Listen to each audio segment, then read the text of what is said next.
Welcome to Mystery Haven. I'm your host, Evelyn Marwood. Tonight we embark on a thrilling journey with the inimitable Hercule Poirot, in a tale woven with deception, elegance, and the most curious of crimes.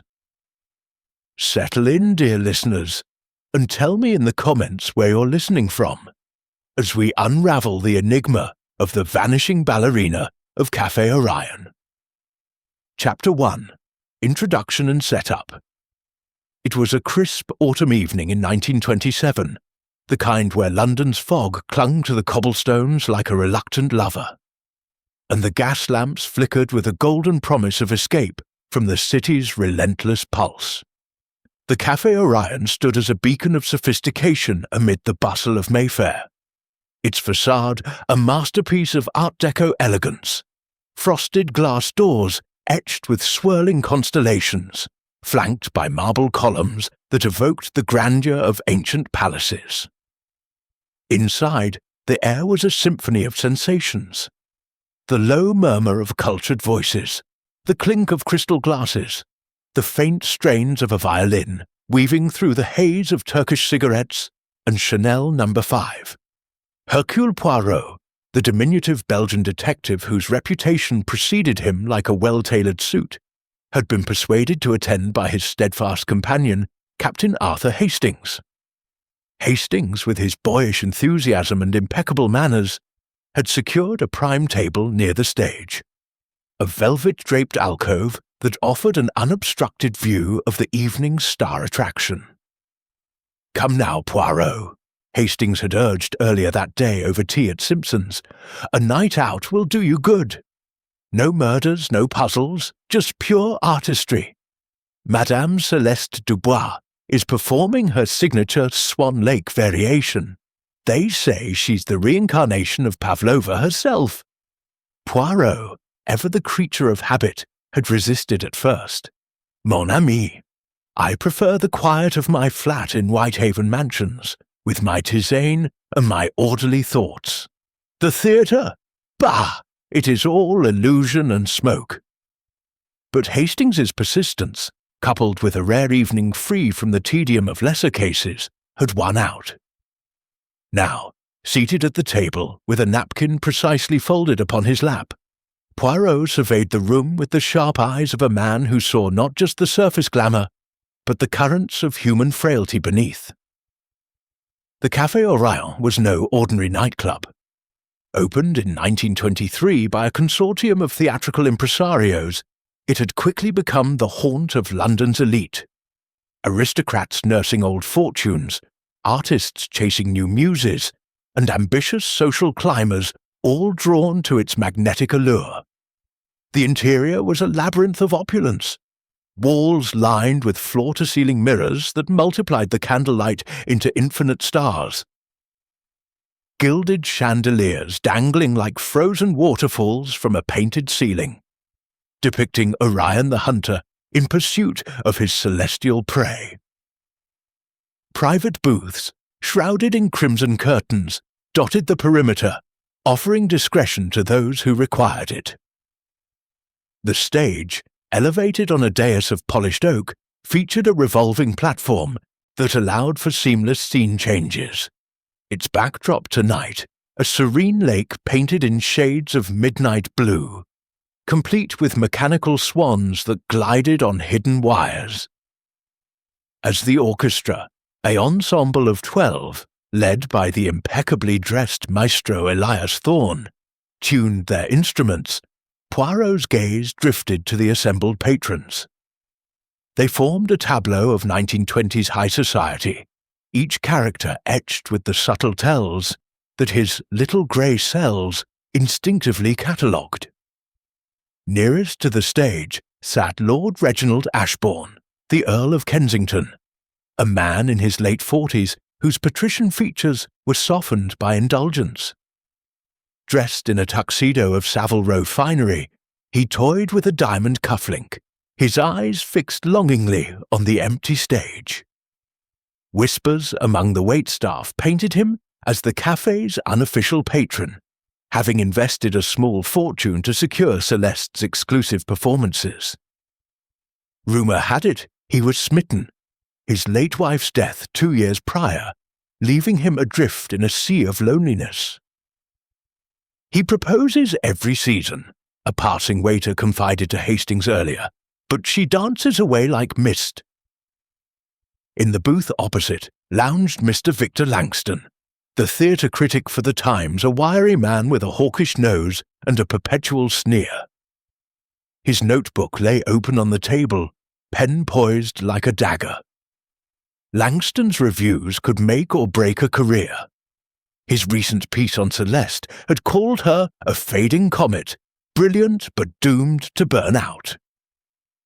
Tonight he sipped absinthe, his sharp eyes scanning the room as if hunting for scandal to fuel his next column.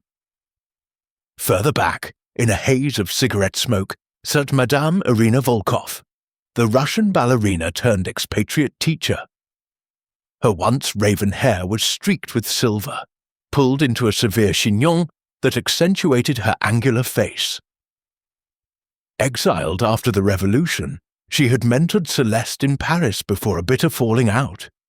Details murky, but involving stolen choreography and shattered trust. Volkov nursed a vodka neat, her gloved fingers drumming an impatient rhythm on the table. At a central table, Miss Evelyn Harcourt, Celeste's understudy, fidgeted with her pearl necklace. Young, lithe, and ambitious, with auburn curls framing a heart-shaped face, she embodied the rising star eclipsed by her mentor. Dressed in a flapper-style gown of silver beads, she chatted animatedly with admirers, but her laughter rang hollow, her glances toward the stage laced with envy. Overseeing it all from a shadowed corner was Mr. Thomas Reed, the cafe's harried manager. A balding man in his 50s, with a perpetual sheen of sweat on his brow, he darted between tables, barking orders at waiters. Word was his gambling habit at Monte Carlo had left him in dire straits. The cafe's success was his lifeline, and Celeste its beating heart. Finally, at a discreet table near the bar, Dr. Simon Caldwell, a prominent Harley Street physician, adjusted his spectacles. Middle-aged and unassuming, with a neatly trimmed beard, he was a regular, often seen lingering after performances. His medical bag rested at his feet, and his gaze, clinical, almost possessive, lingered on the stage with an intensity that belied his profession. The lights dimmed at precisely 9:45 p.m., signalled by a hush falling over the room like a velvet curtain. Maestro Thorne raised his baton, and the orchestra swelled into Tchaikovsky's haunting melody, the plaintive oboe introducing the Swan's Lament. From the wings emerged Madame Celeste Dubois, and the café held its collective breath. Celeste was a vision of ethereal fragility. Mid-30s, with porcelain skin, raven hair coiled in a loose bun, adorned with swan feathers, and eyes like stormy seas. Her white tutu, layered in tulle that caught the spotlight like fresh snow, billowed as she took her opening pose, arms arched gracefully, one foot en pointe. The audience leaned forward as she began her solo, a series of bourrées that skimmed the stage like ripples on water, transitioning into soaring jetées that seemed to defy gravity. Her pirouettes were poetry in motion, spinning faster and faster until she became a blur of white, the mirrors reflecting her image into infinity. Poirot watched with detached admiration. "She dances as if weightless, Hastings," he murmured, sipping his crème de menthe. "But observe the precision, every step calculated, like the movements of a chess master." Hastings nodded, mesmerized. "Incredible! They say she trained under Diaghilev himself before striking out alone." As the music built to its crescendo, Celeste executed her finale. A series of fouettes, whipping around on one leg, while the other extended in perfect arabesque. The mechanical swans glided into view, their wings unfurling in synchronization. Then, at the climax, a dramatic lift where Celeste appeared to hover mid-air, suspended by hidden wires. The stage lights flickered and died. It was meant to be part of the act. A 10-second blackout, plunging the café into darkness to heighten the drama, followed by Celeste's mystical reappearance in the audience or on a balcony. The orchestra held the final chord, suspense thickening the air. Whispers turned to murmurs. 5 seconds, 8, 10. The lights snapped back on. The stage was empty. Celeste Dubois had vanished. No trace of her remained. Not a rustle of tulle, not a fallen feather beyond the one artfully placed centre stage as a prop. The revolving platform was stationary, its surface bare. The backdrop was solid canvas, nailed taut. No doors or slits marred its surface. The wings, visible under the house lights, were occupied only by stagehands frozen in confusion, their hands empty. The orchestra pit below held musicians with instruments at rest, eyes wide. A collective gasp rippled through the room. Hastings bolted upright, knocking over his glass. "Good Lord, Poirot! Where is she? That's not in the programme." Poirot remained seated, his expression unchanging, but his eyes gleamed with the spark of intrigue. He scanned the room methodically. Lord Ashbourne's face drained of colour, clutching the table edge. Evelyn Harcourt's lips curving in a fleeting smile before she masked it with shock. Langston scribbling furiously. Volkov's knuckles white around her glass. Reed pushing through the crowd toward the stage.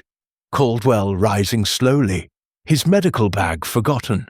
"Calm yourselves, mes amis," Poirot said softly, though his mind raced. The blackout had been flawless, electrical, controlled by a switch in the booth, no human interference possible.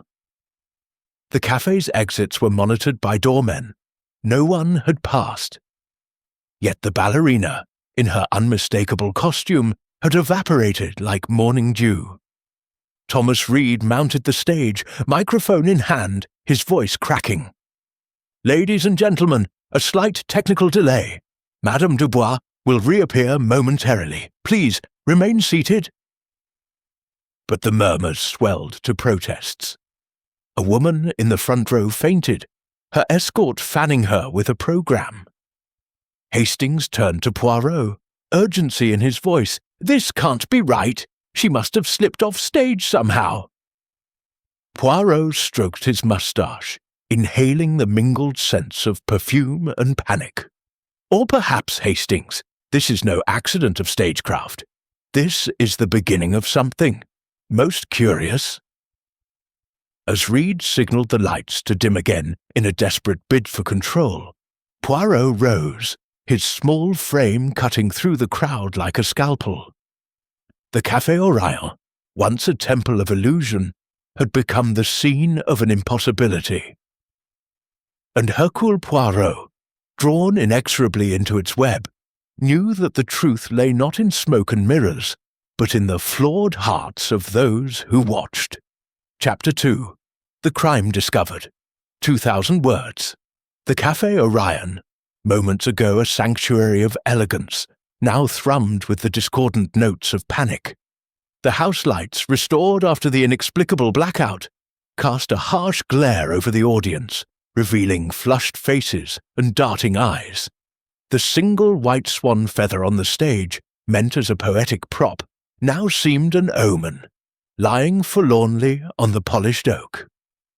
Hercule Poirot stood at the edge of the velvet-draped alcove, his compact frame radiating calm amid the storm. Captain Hastings, beside him, mopped his brow with a handkerchief, muttering, "Good heavens, Poirot, this isn't right. She can't have just vanished." Poirot's green eyes, sharp as cut emeralds, swept the room. "Patience, mon ami. he said softly, his Belgian accent lending a musical lilt to his words. "The impossible does not exist, only the unseen. We shall find the truth, but first we observe." His gaze lingered on the stage, where Thomas Reed, the cafe's manager, was attempting to quell the rising tide of unease. Reed's voice, amplified by a trembling microphone, cracked as he repeated, "Please, ladies and gentlemen, remain calm. A minor mishap. Madame Dubois will return shortly." The crowd was unconvinced. A portly gentleman in chichot du jour, a tailcoat, demanded a refund, while a young debutante clutched her pearls, whispering of ghosts. Poirot, unmoved by the theatrics, gestured to Hastings. "Come, we must examine the scene before the chaos erases the clues." With a nod to a harried waiter, Poirot secured access backstage, his authoritative air parting the crowd like Moses at the Red Sea. The stage was a marvel of engineering, its revolving platform still locked in place, its surface unmarred save for the solitary feather. Poirot knelt, inspecting it without touching. "Curious," he murmured. "This feather is pristine, yet the stage is untouched. No scuffs, no traces of struggle." Hastings peered over his shoulder. "Perhaps she was lifted off, Poirot. Those wires for the swans, could they hold a person?" Poirot shook his head. "No, Hastings.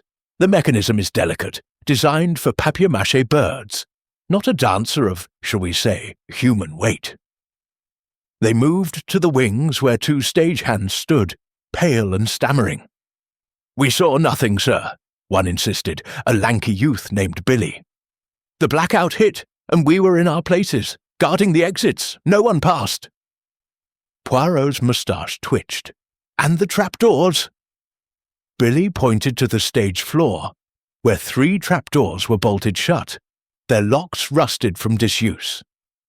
"Haven't been opened in months, sir. Too noisy for a performance." Poirot next inspected the backdrop, a heavy canvas painted with a moonlit lake, nailed to a wooden frame. He tapped it, confirming its solidity. No hidden panels, no secret doors. The orchestra pit, visible below, held only bewildered musicians, their instruments silent.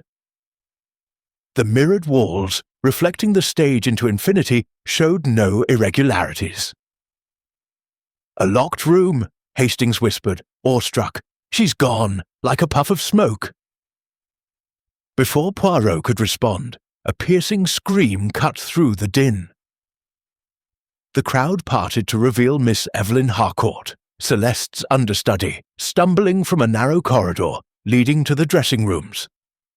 Her silver gown shimmered under the lights, but her face was ashen, her hands clutching a silk scarf. Snow white, save for a vivid crimson stain. "It's hers!" Evelyn cried, her voice breaking. "Celeste's scarf! I found it in the storage closet." The scarf, embroidered with the initials CD in gold thread, dangled like a guillotine's blade. Poirot took the scarf with gloved hands, his expression unreadable. The blood was fresh, glistening under the chandelier's glow, but the quantity was modest, not the torrent of a fatal wound. "Where precisely did you find this, Mademoiselle Harcourt?" he asked, his tone gentle but probing. Evelyn, trembling, pointed to a closet near the dressing room, its door ajar. I went to fetch my shawl after the blackout. It was on the floor just inside." The crowd surged forward, but Poirot raised a hand commanding silence. "Mesdames et messieurs, remain where you are. This is now a matter for investigation." He turned to Hastings. "Fetch Inspector Japp, vite. This scarf suggests possibilities." Hastings dashed off, while Poirot led Evelyn to a quieter corner, his demeanour soothing yet relentless. "Tell me, mademoiselle, why were you in that closet at such a moment?" Evelyn's eyes darted, her fingers twisting her pearls. "I told you, I needed my shawl. I was cold, and with Celeste gone, I thought, well, I might have to perform. Her voice held a note of defiance, but her gaze faltered under Poirot's scrutiny. You thought to replace her so swiftly? He asked, one eyebrow arched. Evelyn flushed. She's always late, or temperamental. I didn't mean any harm. Poirot noted her agitation but said nothing, leading the way to the storage closet. It was a cramped space, cluttered with props. Feather boas, broken chairs, a dusty gramophone. The scarf had been found near a crate, but the floor was otherwise bare. No bloodstains or footprints. Poirot examined the door's hinges, finding them stiff, the lock intact. No signs of a struggle, he mused, yet this scarf tells a story. Blood, but not enough for death. A message, perhaps. As Hastings returned with Inspector Japp, a burly man with a no-nonsense air, the cafe's staff herded the audience toward the exits. Japp, spotting Poirot, groaned. Not you again, Poirot. What's this about a missing dancer? Probably ran off with some rich toff. Poirot's lips curved faintly. No, Inspector. Observe the scarf. Blood does not lie, even if men do. Japp examined the evidence, his moustache bristling. Kidnapping, then? Or worse? This is a proper locked-room mystery, Poirot. She's vanished from a stage with no exits. He ordered a search of the café, but Poirot, already pacing, requested access to Celeste's dressing room. The room was a shrine to the ballerina's art. A vanity strewn with makeup, a rack of glittering costumes, a trunk containing her Swan Lake tutu, untouched. A single anomaly caught Poirot's eye. A small hand mirror on the floor, its glass cracked into a spiderweb pattern. Most curious, he said, lifting it carefully. This was not dropped by accident. The angle suggests force. Hastings, hovering, ventured, A fight, Poirot. Someone attacked her? Poirot shook his head. Perhaps. Or perhaps it is another piece of the puzzle, placed to mislead. He turned to Japp. We must speak with those closest to Madame Dubois. Their stories will illuminate the shadows.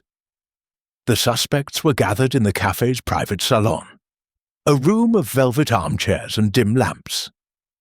Lord Reginald Ashbourne stood by the fireplace, his face haggard. I was in my booth, he insisted, alone, watching her. I proposed to Celeste last month. She refused, but I'd never harm her. She was my muse. His voice broke, but Poirot noted his vague alibi, the booth's curtains, shielding him from view.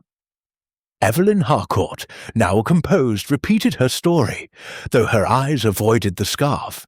I was in the audience, like everyone else. I only found that thing by chance. Poirot's gaze lingered on her trembling hands, betraying her calm facade. Victor Langston, the critic, leaned back with a smirk, his notebook clutched like a shield. I was writing my review during the blackout. By candlelight, naturally. Celeste's performance was adequate, but predictable. Poirot observed the smudged ink on his fingers, suggesting haste rather than precision. Madame Irina Volkov, icy as Siberian winter, sat ramrod straight. I was at the bar, sipping vodka. Celeste and I parted ways years ago. She betrayed me, stole my work, but I do not stoop to violence. Her gloved hand tightened, betraying suppressed rage. Thomas Reed, sweating profusely, claimed he was directing staff during the blackout. I was everywhere, checking the lights, the doors. The cafe's my life. I'd never risk it. Yet, his darting eyes and fidgeting suggested debts weighing heavier than loyalty. Dr. Simon Caldwell, adjusting his spectacles, spoke softly. I stepped out to the restroom during the blackout. The wine, you see, too much of it. No one could confirm his absence. and Poirot noted the medical bag at his feet, its contents a mystery. As Japp took notes, Poirot paced, his mind assembling the fragments. The blackout had lasted precisely 10 seconds, confirmed by Maestro Thorne, who had timed it with his conductor's watch. The stage hands swore no one passed the wings. The trapdoors were sealed, the backdrop impenetrable. Yet Celeste was gone, and the blood-stained scarf suggested violence or deception. Hastings, exasperated, whispered, "It's impossible, Poirot. No exits, no witnesses, and now blood. Could she have staged it herself? A publicity stunt?" Poirot's eyes gleamed. "The blood, Hastings, is the key. It is too deliberate, too theatrical. And the mirror, broken yet not shattered completely. Someone wishes us to see what they have arranged." Japp, overhearing, snorted, "You and your theories, Poirot. We'll search every inch of this place, ducts, cellars, the lot. She's somewhere, dead or alive." But Poirot, gazing at the mirrored walls, saw not just reflections, but possibilities. "This is no mere disappearance, Inspector. This is a performance, and we are its unwilling audience." As the suspects dispersed under Japp's orders, Poirot lingered, his fingers brushing the cracked mirror. The Café Orion, with its illusions and secrets, held the truth within its gilded walls. The blood, the feather, the broken glass, they were notes in a symphony of deceit, and Hercule Poirot was determined to conduct its resolution. And so, dear listeners, the stage is set for a mystery as intricate as a ballerina's dance. What secrets lie behind that blood-stained scarf? Join us next time at Mystery Haven as Poirot peels back the layers of this impossible crime. Don't forget to like, subscribe, and share your theories in the comments. What do you think happened to Celeste? Until then, keep your eyes sharp and your heart open to the shadows. Chapter 3. Investigation begins. 2,000 words. The Café Orion, its opulence now tinged with unease, buzzed with the low hum of police activity. The last patrons had been ushered out, their murmurs of scandal trailing into the foggy London night. Hercule Poirot stood centre stage, his polished shoes gleaming under the house lights, his small frame dwarfed by the vast emptiness of the now silent auditorium. The revolving platform remained still, the swan feather gone, bagged as evidence by Inspector Japp's men. Captain Hastings hovered nearby, his face a mix of excitement and dread. "It's uncanny, Poirot," he said, rubbing his hands. "No trapdoors, no hidden exits, and that scarf. Blood! This is a proper puzzle." Poirot's moustache twitched, a faint smile betraying his relish for the challenge. "Oui, Hastings, a puzzle most exquisite. But the solution lies not in the stage's illusions, but in the human heart, its desires, its deceptions. We begin with method." He turned to Japp, who was barking orders at a pair of constables searching the orchestra pit. "Inspector, may we inspect the café thoroughly? The stage, the dressing rooms, the unseen corners?" Japp, wiping sweat from his brow despite the autumn chill, nodded grudgingly. "Go on, Poirot, but don't expect miracles. This place is sealed tighter than a drum. No one saw her leave, and that blood suggests she didn't go willingly." He gestured to the mirrored walls, their reflections multiplying the scene into a kaleidoscope of suspicion. "We've checked the exits. Doormen swear no one passed during the blackout. 10 seconds, Poirot. That's all it took for her to vanish." Poirot inclined his head. 10 seconds is an eternity when planned with precision. Let us begin. He led Hastings backstage, where the air was thick with the scent of grease paint and sawdust. The stage's design was ingenious. The revolving platform, powered by a hand-cranked mechanism, allowed seamless transitions, but its gears were locked during the performance, as confirmed by Billy, the lanky stagehand. "Swear on me, mum, sir," Billy said, his Adam's apple bobbing. No one touched the crank, and the trapdoors bolted tight like I showed you." Poirot examined the trapdoors again, their rusty bolts unyielding. He tapped the backdrop, its canvas taut and unblemished, then studied the mirrored walls flanking the stage. One mirror, near the wings, bore a faint smudge. A fingerprint, perhaps, though too faint for clarity. "Interesting," Poirot murmured, making a mental note. He moved to the ventilation grate above the stage, a narrow slot barely wide enough for a child. "Impossible for a woman to pass through, non?" he asked Billy, who nodded vigorously. "Aye, sir, and it's dusty as a tomb up there."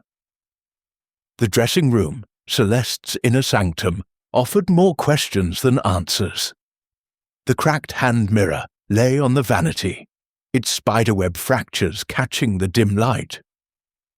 Poirot lifted it, noting the force required to break it without shattering it entirely. "This was deliberate," he said to Hastings, "not dropped but struck, perhaps to suggest violence." The costume trunk remained untouched, Celeste's white tutu pristine, its tulle layers undisturbed. A half-empty glass of water sat on the vanity, its rim smudged with lipstick. Poirot sniffed it, detecting a faint chemical undertone. "Curious," he said, sealing the glass in a handkerchief for analysis. Hastings, pacing, ventured, "Poison, Poirot, or a sedative. Maybe she was drugged and carried off." Poirot's eyes gleamed. "Possibly, mon ami, but carried where? The stage was watched, the exits guarded. We must consider the impossible and dismiss it." They returned to the salon, where the suspects awaited under Japp's watchful eye. Poirot began his interrogations, his voice soft but piercing, like a needle through silk. Lord Reginald Ashbourne, standing by the fireplace, looked haggard, his diamond cufflink glinting as he clutched a brandy. "I loved her," he admitted, his voice raw. "I offered her everything, a home, security. She refused, said her art was her life. I was in my booth, alone, during the blackout. I saw nothing." Poirot noted the tremor in his hand, the vagueness of his alibi. "And your booth, my lord, it is curtained, oui? No one to confirm your solitude?"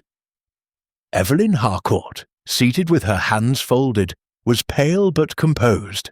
"I told you, Monsieur Poirot, I was in the audience. I only went backstage afterward to fetch my shawl.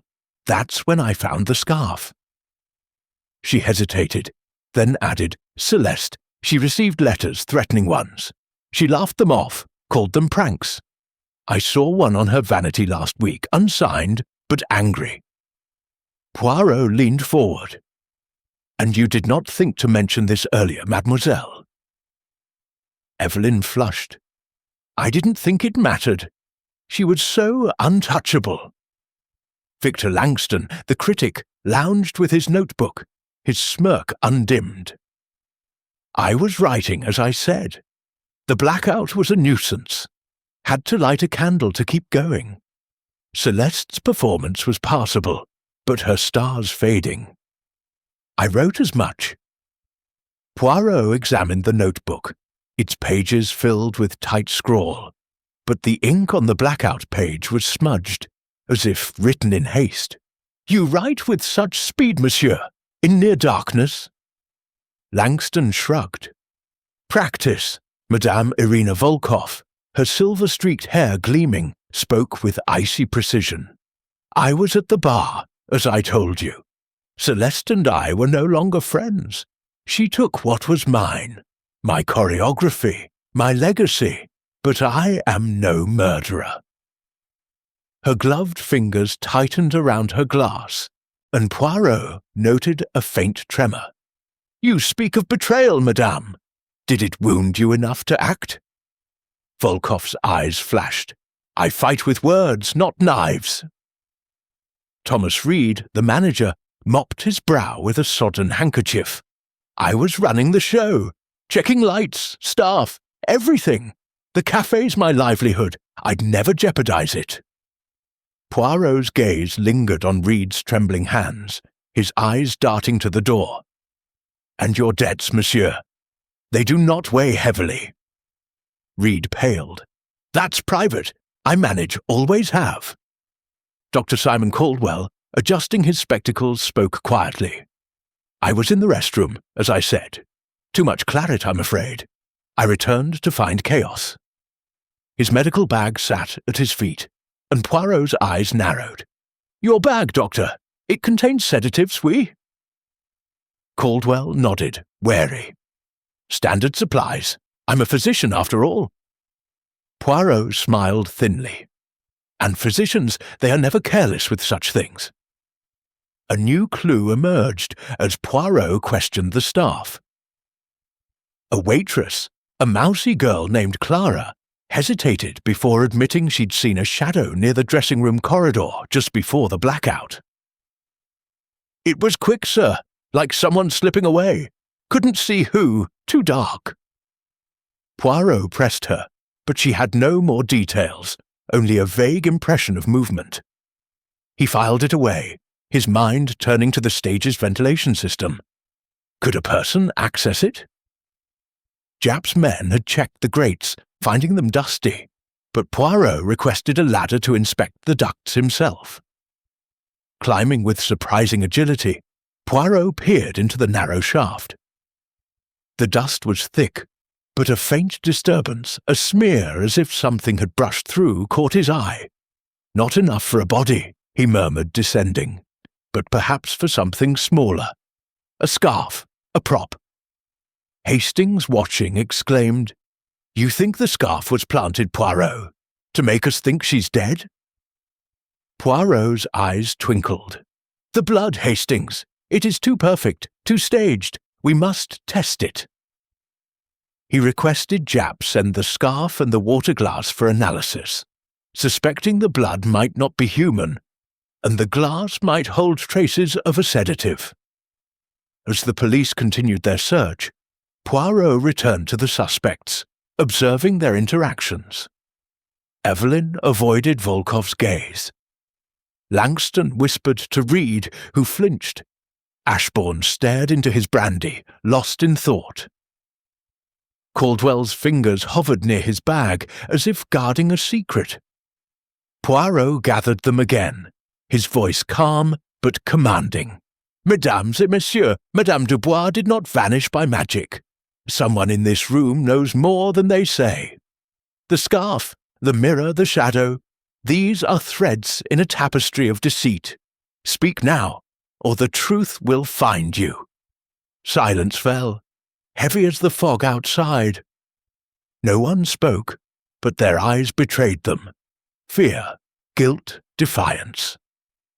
Hastings, tugging Poirot's sleeve, whispered, "It's a conspiracy, isn't it? More than one of them." Poirot shook his head. "Perhaps, Hastings, but the truth is singular, even if the lies are many. We must follow the clues, not our fears." As Japp's men scoured the cafe's cellars and attics, finding nothing, Poirot stood by the stage, gazing at the mirrors. They reflected not just the room, but the players in this drama, each a potential architect of Celeste's fate.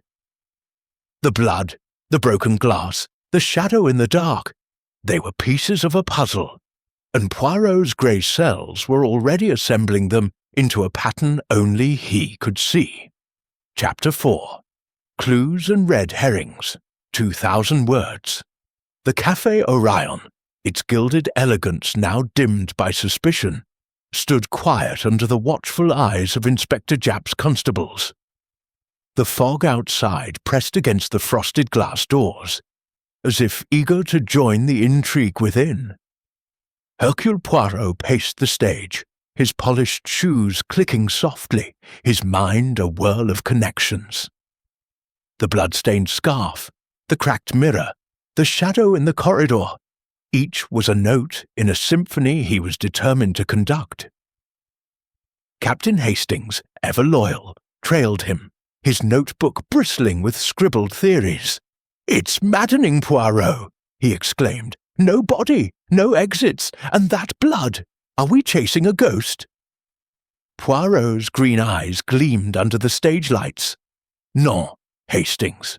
Ghosts do not leave scarves, nor break mirrors with purpose. We chase a truth, cleverly disguised. Let us sift the clues from the distractions. He turned to Japp, who was overseeing a constable dusting the ventilation grate for prints. Inspector, have we the results of the scarf and glass analysis? Japp, his face creased with frustration, shook his head. Not yet, Poirot.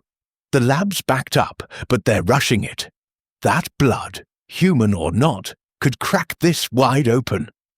He gestured to the stage. We've torn this place apart. No trapdoors, no secret passages. It's a locked room, plain and simple. Poirot's moustache twitched. Nothing is simple, mon ami. A locked room is merely a room whose key we have not found. He led Hastings to the dressing room, where the cracked mirror still lay on the vanity, its fractures like a map of deceit. Poirot examined it again, noting the precise force of the break. Enough to crack, not shatter. This was staged, he murmured, a prop in someone's performance. Their search yielded a new clue. A single cufflink, silver and engraved with VL, half hidden under the costume trunk. Hastings pounced on it. Victor Langston, the critic, this pins him to the scene. Poirot, however, frowned, turning the cufflink in his gloved hand. Too convenient, Hastings. A monogrammed item so easily lost. We must question its purpose.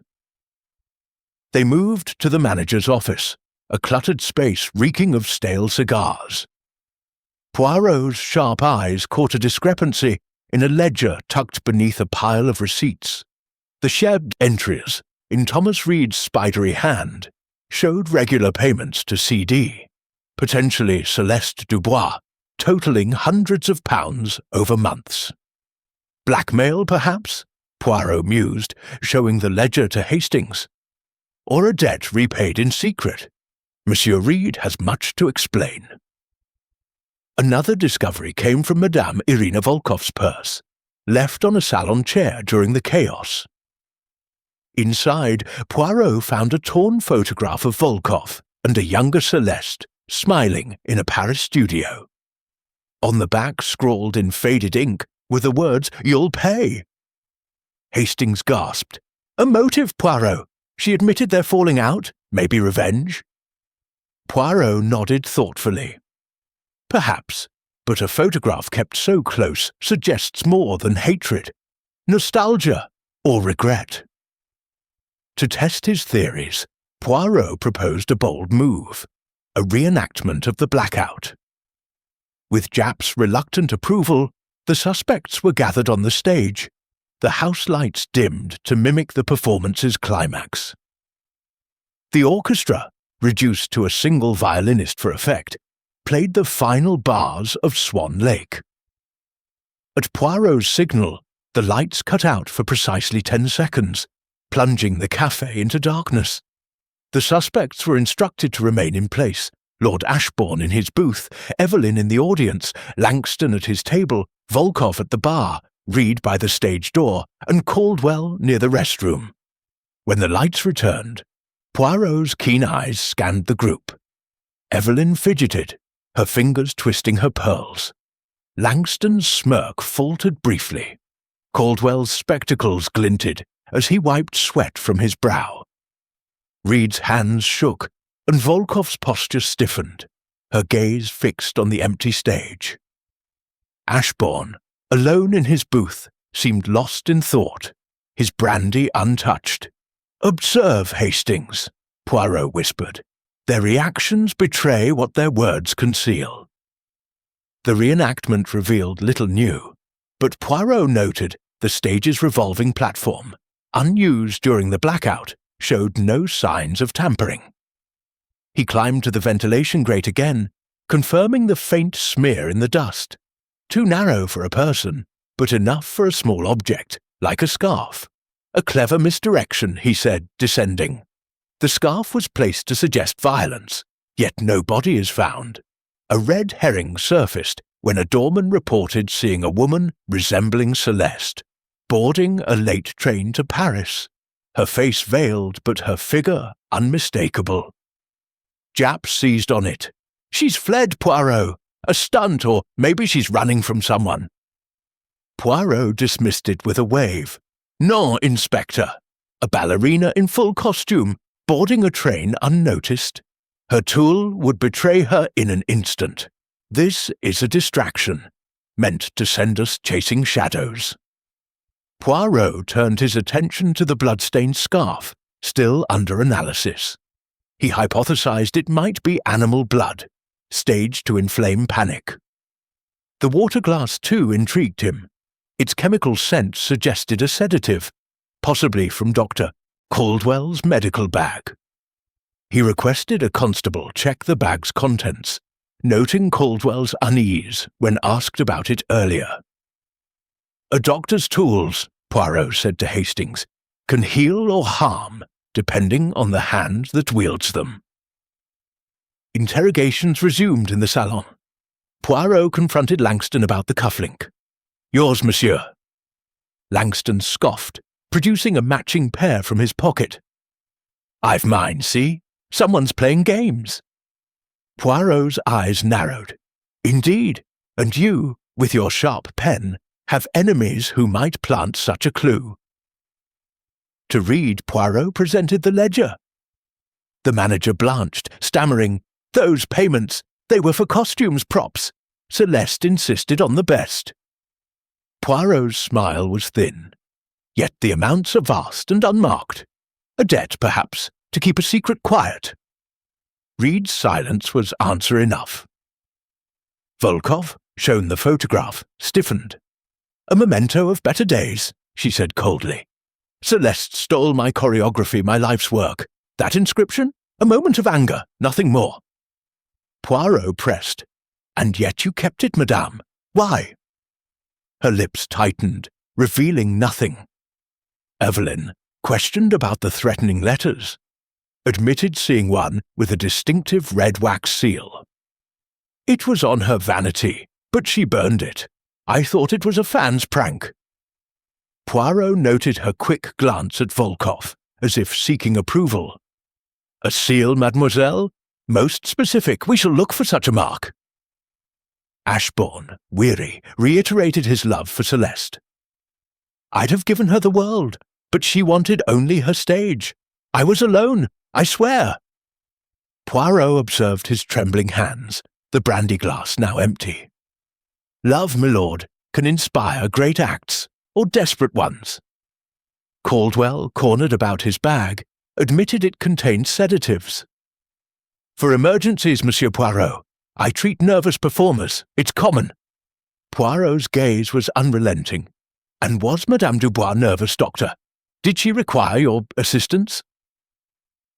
As the interrogations ended, Poirot gathered the suspects for a final observation. "Mesdames et messieurs, the clues multiply, but so do the lies. A cufflink, a ledger, a photograph, a shadow, all pieces of a mosaic. One of you knows where Madame Dubois has gone."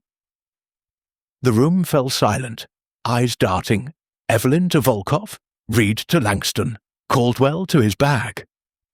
Ashbourne stared at the floor, lost in guilt or grief. Hastings, whispering, said, "It's a web, Poirot. They're all hiding something." Poirot nodded. "Oui, but the web has a centre, and we shall find it.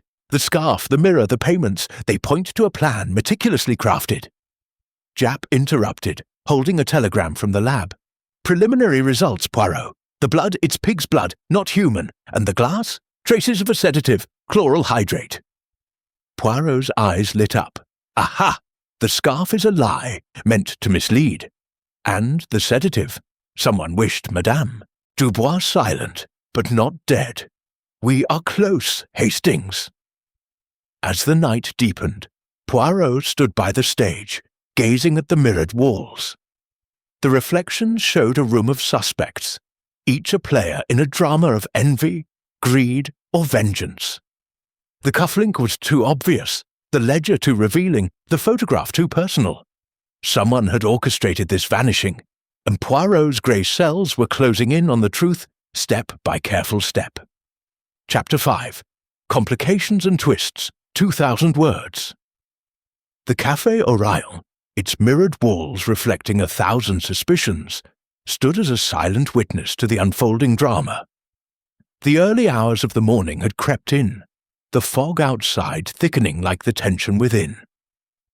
Hercule Poirot, his impeccable suit unrumpled despite the late hour, stood in the salon, his green eyes scanning the suspects gathered under the watchful gaze of Inspector Japp. The revelation that the blood on Celeste Dubois' scarf was pig's blood, not human, had shifted the investigation, transforming a presumed murder into a calculated deception. The sedative in the water glass, chloral hydrate, suggested Celeste had been incapacitated, but not killed. The question remained, where was she, and why? Captain Hastings, clutching his notebook, leaned toward Poirot. "It's a ruse, isn't it, Poirot? That scarf was meant to scare us, make us think she's dead." Poirot's moustache twitched, a faint smile betraying his satisfaction. "Oui, Hastings, a performance within a performance. But the stage is not empty yet. We must find the trapdoor of truth." Poirot's investigation deepened, each clue a thread in a tightening noose. He began with a new discovery, prompted by a constable's report from the cafe's basement. Amid crates of champagne and dusty props, they found a ledger, not Reed's, but a second, hidden in a locked drawer. It detailed withdrawals from the cafe's accounts, siphoned to an anonymous bank in Paris, with the initials CD again appearing. More payments to Madame Dubois? Poirot mused, showing the ledger to Japp. Or to someone using her name. This suggests a deeper motive, greed or perhaps coercion. Japp, rubbing his temples, grunted, "Blackmail, Poirot? Someone squeezing Celeste, or using her as a front?" Poirot nodded. "Possibly, but we must also consider her own role. Was she victim or player in this charade?" A startling revelation came from the bank. Japp's men, following Poirot's request, discovered Celeste's personal account had been drained days before her disappearance, nearly £10,000 transferred to an untraceable account. "She was planning to leave," Poirot said, pacing.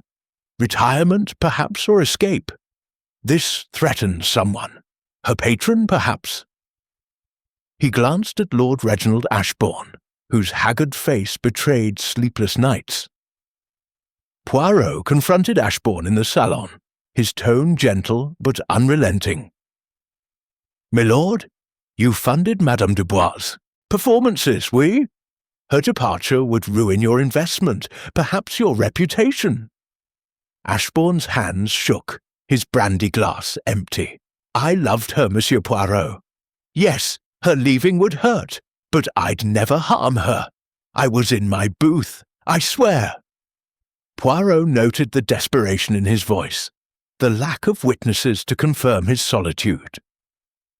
Evelyn Harcourt, the understudy, provided a new twist. Under Poirot's probing, she admitted to forging one of the threatening letters found on Celeste's vanity. "I was jealous," she confessed, tears welling. "I wanted her to leave, to give me a chance. I wrote one letter, just to scare her. But the others, those with the red wax seal, I didn't send." Poirot's eyes narrowed. "Others, mademoiselle? You saw more than one?" Evelyn nodded, describing a second letter, its seal embossed with a swan, burned by Celeste, but seen by Evelyn days earlier. "Someone else was threatening her," Poirot murmured. "But who?" The cufflink, engraved with VL, was another puzzle. Victor Langston, when pressed, produced his own cufflinks, proving the found one was a plant. "Someone's framing me," he sneered, his pen tapping his notebook. "I write truth, and it makes enemies." Poirot's smile was thin. "Truth, monsieur, or venom?"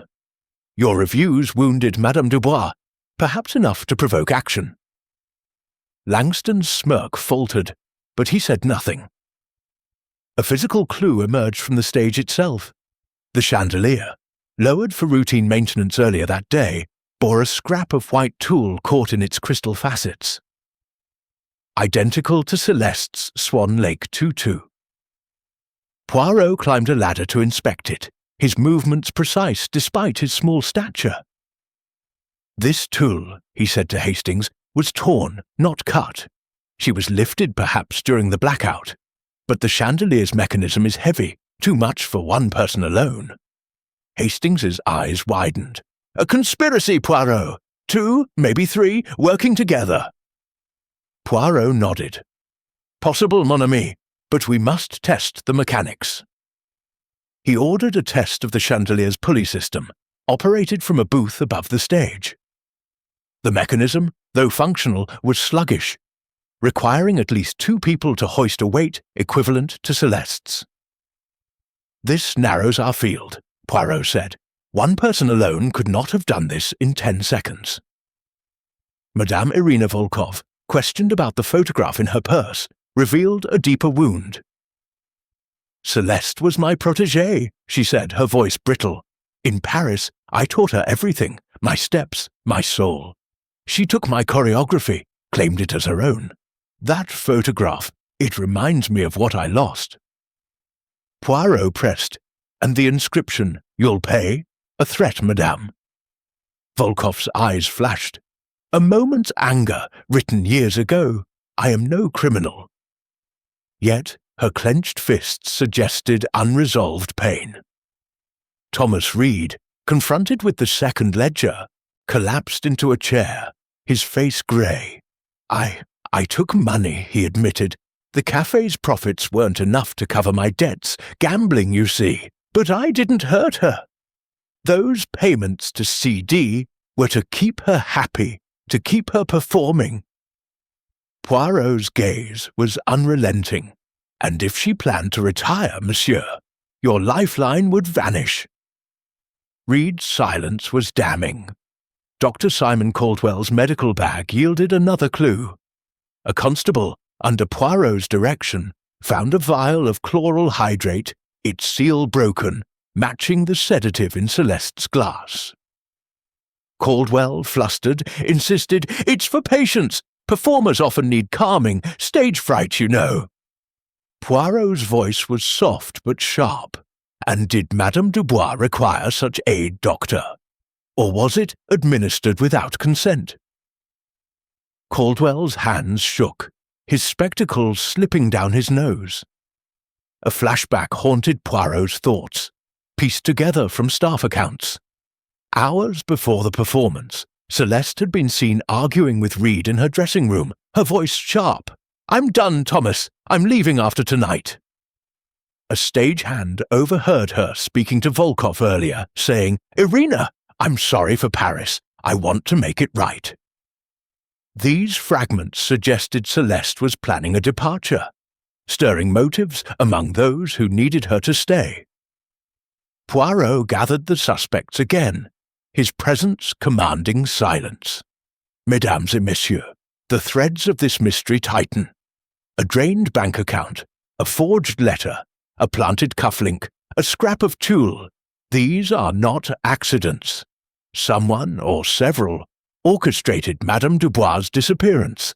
The sedative in her glass ensured her silence. The chandelier suggests her removal. Speak now, or the truth will expose you." The room crackled with tension. Evelyn's eyes darted to Volkov, who stared back coldly. Reed mopped his brow, avoiding Langston's smug gaze. Ashbourne clutched his empty glass, while Caldwell's fingers hovered near his bag. No one spoke, but their silence screamed of guilt. Hastings, whispering, said, "It's a plot, Poirot. Reed's debts, Evelyn's jealousy, Langston's spite, they're in it together." Poirot shook his head. "Perhaps, Hastings, but the truth is not a chorus. It is a solo, sung by one voice. We must find it." Japp, frustrated, reported no trace of Celeste in the cafe's cellars or attics. "She's not here, Poirot. Either she's gone, or she's hidden where we can't look." Poirot's eyes drifted to the chandelier, then to the ventilation grate. "Hidden, Inspector, but not far.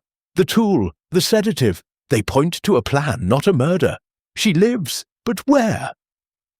A final twist emerged from Clara, the waitress, who approached Poirot nervously. "Sir, I forgot earlier. I saw Dr. Caldwell near the stage before the blackout, not the restroom. He was carrying something small, like a vial." Poirot's eyes lit up. "Merci, mademoiselle. Your memory is a lantern in this fog." As dawn broke, casting pale light through the cafe's windows, Poirot stood by the stage, gazing at the mirrors. The tool, the sedative, the ledger, the letters, they formed a pattern, a choreography of deceit. Someone had lifted Celeste into the shadows, using the blackout's chaos. The chandelier's pulley, the ventilation smear, the planted cufflink, all were steps in a dance only Poirot could follow. Chapter 6. The Revelation, 2,000 words. The Café Orion, bathed in the pale light of dawn filtering through its frosted windows, felt less like a glittering venue and more like a courtroom of fate. The mirrors, once multiplying elegance into infinity, now reflected weary faces etched with exhaustion and unspoken fears. Hercule Poirot stood centre stage, his compact figure commanding the room as if he were the maestro of this grand illusion. The suspects, Lord Reginald Ashbourne, Miss Evelyn Harcourt, Mr. Victor Langston, Madame Irina Volkov, Mr. Thomas Reed, and Dr. Simon Caldwell, were assembled in a semicircle of velvet chairs, flanked by Inspector Japp and a pair of constables. Captain Hastings, notebook in hand, stood at Poirot's side, his eyes wide with anticipation. The air was thick with tension, the scent of stale perfume mingling with the sharp tang of coffee brewed hastily by the staff. Poirot adjusted his tie, his green eyes sweeping over the group like a searchlight. "Mesdames et messieurs," he began, his voice warm yet authoritative, carrying the melodic cadence of his Belgian heritage. "We have danced around the truth long enough. Madame Celeste Dubois vanished not by magic, nor by accident, but by a meticulously planned deception, a crime of precision, born of desperation and envy. Tonight, I, Hercule Poirot, shall reveal the how, the why, and the who. Observe closely, for the grey cells do not lie." He paused, letting the silence build, his gaze lingering on each face. Lord Ashbourne clutched his brandy glass, though it was empty. Evelyn Harcourt twisted her pearls until they threatened to snap. Victor Langston's smirk had vanished, replaced by a tight-lipped scowl. Madame Volkov sat ramrod straight, her silver hair gleaming like frost. Thomas Reed mopped his brow incessantly. Dr. Caldwell adjusted his spectacles, his medical bag at his feet like a silent accuser.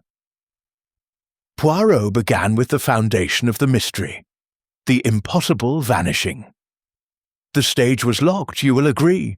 No trapdoors opened, no backdrop pierced, no wings unguarded during the 10-second blackout. The ventilation grates were too narrow for a body, the exits monitored.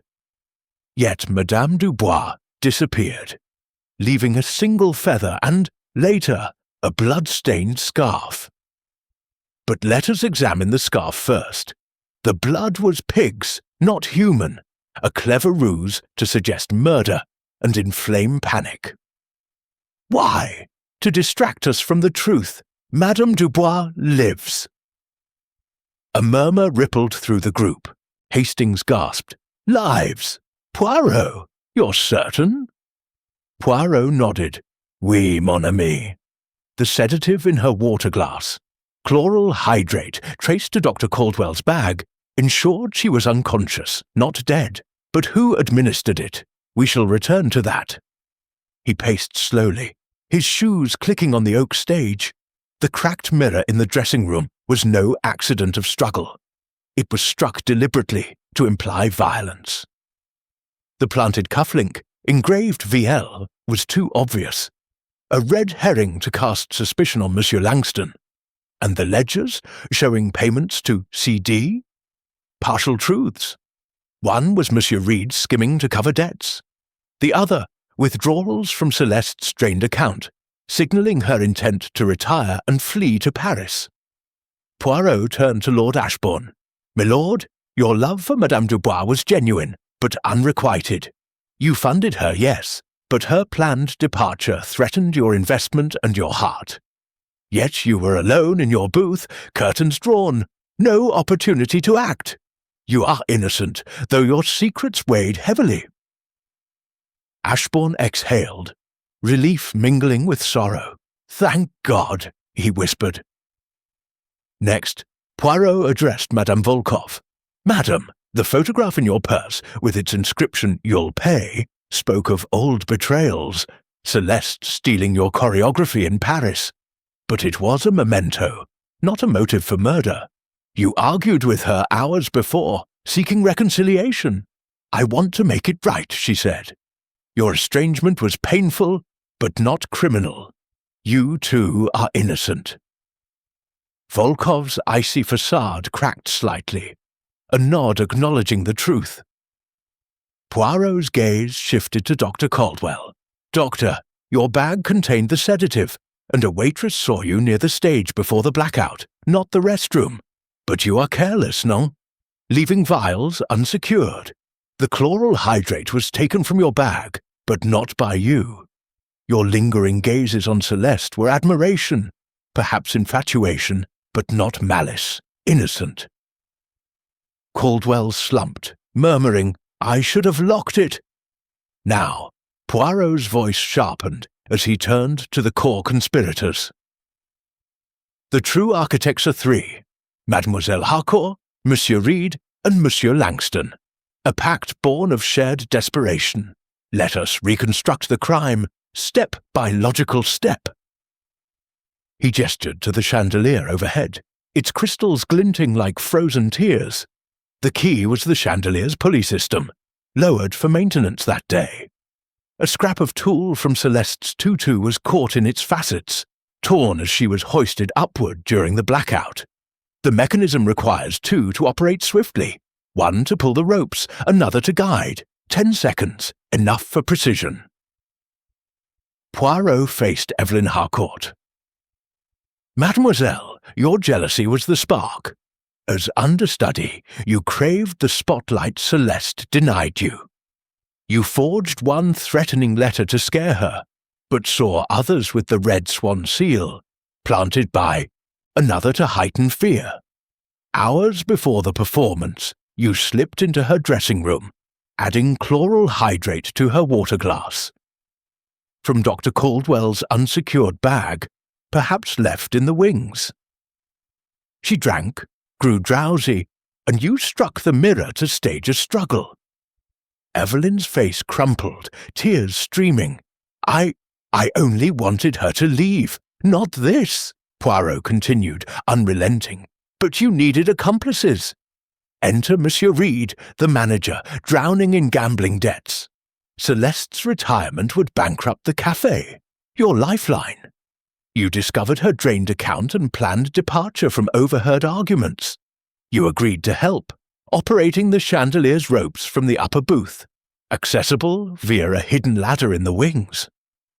Reed, sweating profusely, stammered, "I had no choice. The debts, they'd ruin me." "And Monsieur Langston," Poirot said, turning to the critic, "your venomous reviews masked a deeper grudge. Celeste refused you an exclusive interview, dismissing your sharp pen as petty. Revenge fueled you. During the blackout, you joined Reed at the pulley, pulling in tandem to lift the unconscious Celeste into the ventilation ducts above the stage. The smear in the dust, the narrow grate, it was tight, but with her limp form and your combined strength, possible. You hid her in a concealed alcove within the ductwork, a forgotten maintenance space from the cafe's construction. Langston sneered, but his hands trembled. "Prove it, little man." Poirot smiled faintly. "The proof is in the details. The planted cufflink, yours, but stolen and dropped by you to mislead. The ledger payments, some to Celeste for silence on Reed's skimming, others siphoned by you, Langston, as consulting fees for your influence. The shadow seen by the waitress, you, slipping to the booth, and the pig's blood on the scarf, sourced from a butcher near the café, purchased by Reed to stage the murder. Evelyn found it in the closet as instructed to discover and scream. He pieced it together methodically. The motives intertwined. Evelyn for fame, Reed for survival, Langston for spite. The threatening letters with the swan seal. Forged by Langston, using wax from the cafe's props to build paranoia and justify the kidnapping. Celeste's overheard plans to retire and reconcile with Volkov sealed her fate. You needed her gone, but alive, to avoid murder charges while claiming a ransom or publicity stunt gone wrong. Hastings exclaimed, "Brilliant, Poirot! But where is she now?" Poirot signalled Japp. "Inspector, the ducts! Search the alcove beyond the grate." Constables climbed ladders, prying open a panel Poirot had noted earlier. Its dust disturbed more than admitted. A faint groan echoed as they pulled forth Madame Celeste Dubois, bound and gagged, her tutu torn, her face pale but alive. She blinked in the light, weak from the sedative but conscious. "Celeste!" Ashburn cried, rushing forward as Japp untied her. She gasped, They said it was a prank to scare me into staying." Poirot explained the final touches. "You were to be held until you agreed to continue performing, or until a ransom distracted the police. But the grey cells saw through the illusions. The tool too high for a fall, the sedative too precise for accident, the conspirators' alibis crumbling under scrutiny. The reenactment revealed your fidgeting, mademoiselle, your whispers, Monsieur Langston, your sweat, Monsieur Reed." The culprits were arrested amid protests. Evelyn weeping, Reed confessing fully, Langston defiant but broken. Volkov approached Celeste, a tentative embrace signalling mended bridges. Ashbourne vowed to support her recovery, while Caldwell retrieved his bag, chastened. Poirot addressed the room. "The human heart, it craves what it cannot have. Spotlight, security, respect. But deception unravels, always. Justice is served, not by chance, but by order and method." As Celeste was tended by medics, Poirot turned to Hastings. "Another case, mon ami, where the impossible proves merely improbable." Chapter 7. Justice Served, 2,000 words. The Café Orion, its once dazzling mirrors now dulled by the grey light of dawn, stood as a silent witness to the resolution of a most extraordinary crime. The stage, so recently a platform for illusion, had become a tribunal of truth. Hercule Poirot, his impeccable suit as pristine as his reasoning, stood at the centre of the salon, surrounded by the assembled players in this drama. The air was heavy with the scent of coffee and the lingering tension of confession. Inspector Japp, his face a mix of exhaustion and grudging admiration, directed his constables to secure the culprits. Captain Hastings, ever the loyal chronicler, scribbled furiously in his notebook, his eyes darting between Poirot and the suspects. Madame Celeste Dubois, pale but resolute, sat in a velvet armchair, a medic tending to her. Her torn tutu had been replaced with a simple shawl, and her stormy eyes, though weary, gleamed with gratitude as she met Poirot's gaze. The conspirators, Miss Evelyn Harcourt, Mr. Thomas Reed and Mr. Victor Langston, stood under guard, their fates sealed by their own actions. Lord Reginald Ashbourne, Madame Irina Volkov, and Dr. Simon Caldwell, cleared of guilt, lingered nearby, each grappling with their own aftermath. The cafe's staff, from the mousy waitress Clara to the lanky stagehand Billy, hovered at the edges, whispering of the night's revelations. Poirot clasped his hands behind his back, his voice warm yet commanding, carrying the cadence of a storyteller closing a tale. "Mesdames et messieurs," he began, "the curtain has fallen on this performance of deceit. Madame Celeste Dubois, the Vanishing Ballerina, was not spirited away by magic, but by a conspiracy born of envy, desperation, and spite. The truth, it emerges, always, through order and method. Let us conclude this affair with justice." He turned first to Evelyn Harcourt, whose auburn curls framed a face streaked with tears. Her hands, no longer twisting pearls, hung limp at her sides. "Mademoiselle Harcourt," Poirot said gently, "your ambition was a flame that consumed your reason. You desired the spotlight, denied by Madame Dubois's brilliance. The forged letter, the chloral hydrate slipped into her glass. These were your acts born of jealousy. You struck the mirror to stage a struggle, believing you could step into her role. But ambition alone does not a crime make. You needed accomplices." Evelyn's sobs broke the silence. "I only wanted my chance," she cried. "Celeste was leaving. She said so herself. I didn't mean for it to go this far." Poirot's gaze softened, but only slightly. "Intention does not erase action, mademoiselle. You set the stage for harm." He pivoted to Thomas Reed, the manager, whose sweat-soaked shirt clung to his trembling frame. "Monsieur Reed, your gambling debts were a noose around your neck. The Café Orion, your lifeline, depended on Madame Dubois' performances. Her plan to retire, overheard in your argument hours before the show, threatened ruin. You agreed to Evelyn's scheme, operating the chandelier's pulley to hoist the sedated Celeste into the ventilation ducts. The pig's blood, sourced from a butcher you knew, was your touch, to create panic, to suggest murder, to buy time." Reed collapsed into a chair, his voice hoarse. "I was desperate. The creditors were closing in. Without Celeste, the café would fold.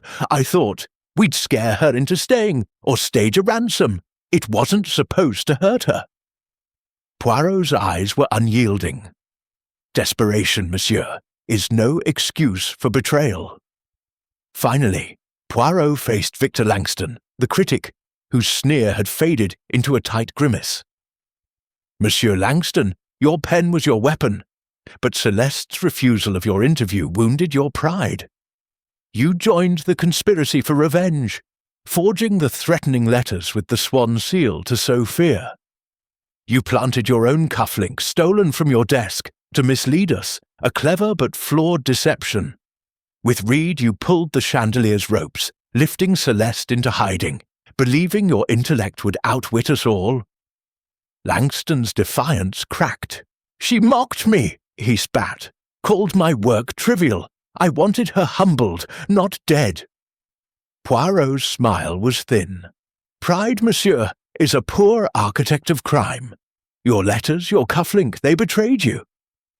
Japp stepped forward, cuffs in hand. "That's enough, Poirot. Evelyn Harcourt, Thomas Reed, Victor Langston, you're under arrest for kidnapping, conspiracy, and assault." As constables led them away, Evelyn wept openly.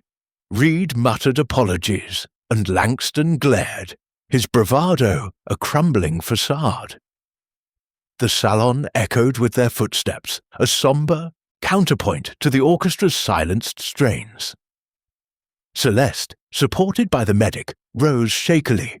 "Monsieur Poirot," she said, her voice soft but clear, "I owe you my life. They told me it was a prank, a way to keep me here. I drank the water, felt dizzy. then nothing until I woke in that dark place. Her eyes filled with tears. I wanted to retire, to live quietly. I never meant to cause such pain. Poirot bowed slightly. Madame, your art inspired love and envy in equal measure. But you are safe now.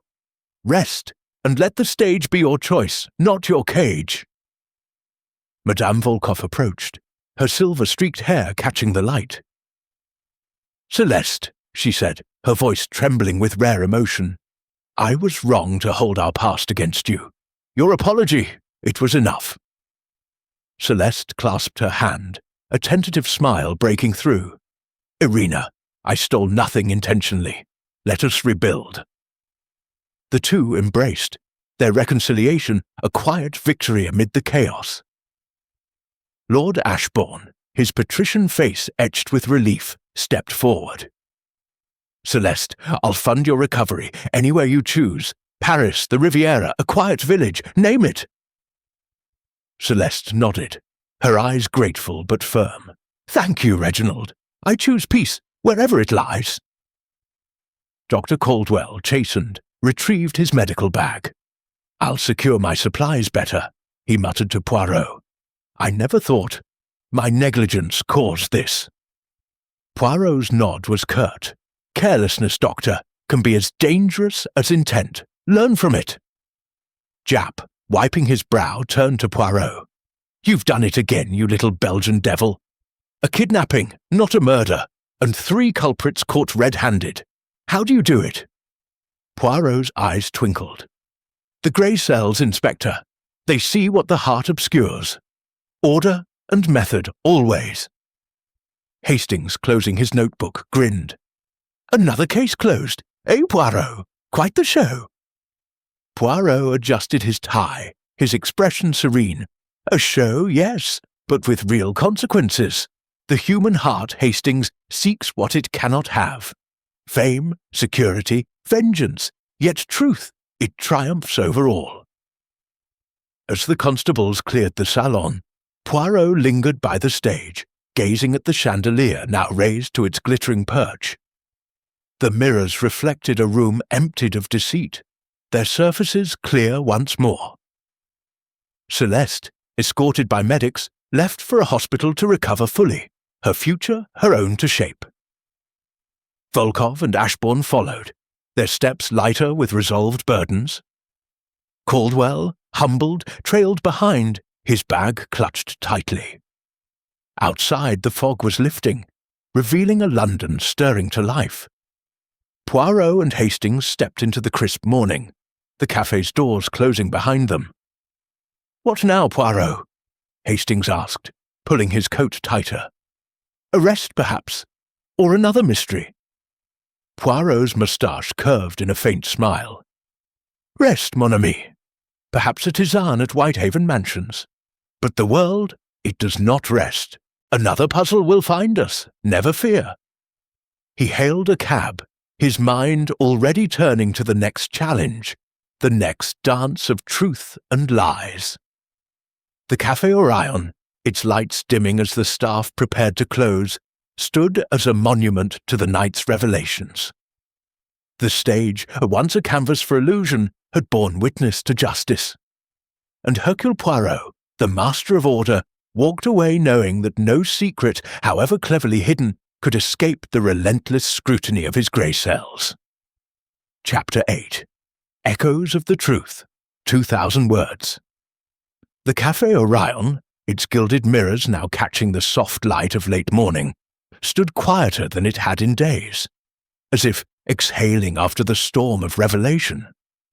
The stage, once alive with Celeste Dubois' ethereal pirouettes, was bare, its revolving platform still, the chandelier overhead gleaming with a chastened brilliance.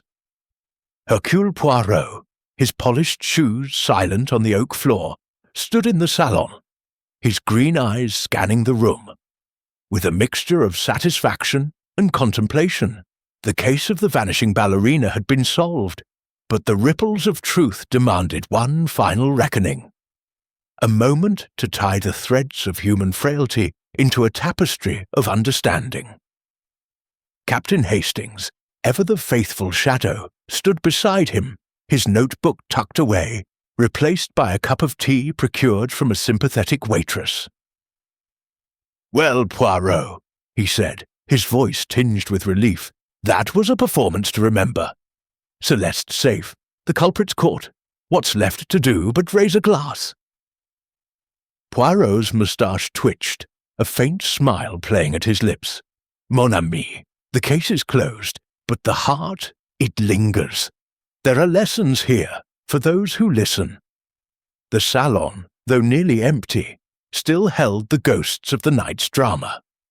Madame Celeste Dubois, now recovered enough to sit upright, occupied a velvet armchair near a window, her raven hair loose, her face pale but composed. Lord Reginald Ashbourne hovered nearby, his patrician features softened by concern. Madame Irina Volkov stood apart, her silver-streaked chignon impeccable, her expression a blend of resolve and quiet sorrow. Dr. Simon Caldwell, his medical bag secured at last, lingered by the door, as if unsure whether to stay or flee. Inspector Japp, barking orders to a constable outside, poked his head in, his face a mix of exasperation and respect. "Poirot, you've tidied this mess, I'll give you that. Paperwork's calling. Don't make me regret leaving you here." Poirot inclined his head. "Fear not, Inspector. I, Hercule Poirot, require only a moment to ensure all is in order." He turned to the assembled group, his voice warm and deliberate, carrying the weight of a final act. "Mesdames et messieurs, the crime is solved, the guilty apprehended, but let us reflect, for in reflection we find meaning. The Vanishing Ballerina was no mere trick. It was a mirror held to the desires and flaws of those within these walls." He began with Celeste, his tone gentle but probing. "Madame Dubois, your art captivated hearts, but it also kindled envy and desperation. Your decision to retire, to seek peace, was a spark that ignited this conspiracy. Yet you emerged not as a victim, but as a survivor. What now? For the ballerina who danced through shadows?" Celeste's stormy eyes met his, a faint smile breaking through. "Monsieur Poirot, I owe you everything. I wanted to leave the stage, to find a life beyond the spotlight. This ordeal has only strengthened my resolve. I will go to Paris not to dance, but to teach, to share what I've learned, perhaps with Irina." She glanced at Volkov, a gesture of reconciliation. Volkov stepped forward, her icy demeanor thawing. "Celeste, I was wrong to cling to old wounds. Your apology, your survival, it humbles me. I will join you, if you'll have me, to rebuild what we lost in Paris." Their hands clasped, a silent pact forged in shared pain and hope. Poirot nodded approvingly. "The heart heals when pride bends. A new chapter awaits you both." He turned to Lord Ashbourne, whose haggard face bore the weight of unrequited love. "Milord, your devotion to Madame Dubois was sincere, but it blinded you to her wishes. You offered wealth, security, but she sought freedom. Your innocence in this crime does not absolve the heart's errors. What will you do?" Ashbourne's voice was low, steady. "I see now, Monsieur Poirot. I loved her art, not her soul.